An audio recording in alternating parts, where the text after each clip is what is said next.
How to add marker with description on your stream on Twitch. Hello guys, so all what you have to do is simple. Go to Twitch, this is the homepage, click here in the top, click on settings. After you click on settings, now all what you have to do is so simple. Just click here on channel and videos, click on stream manager, and now all what you have to do is click right here on this plus icon, and now click here on add stream marker with description. Click add and it's added successfully, as you can see.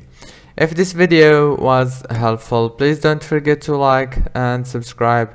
Thank you so much for watching until the end. See you later.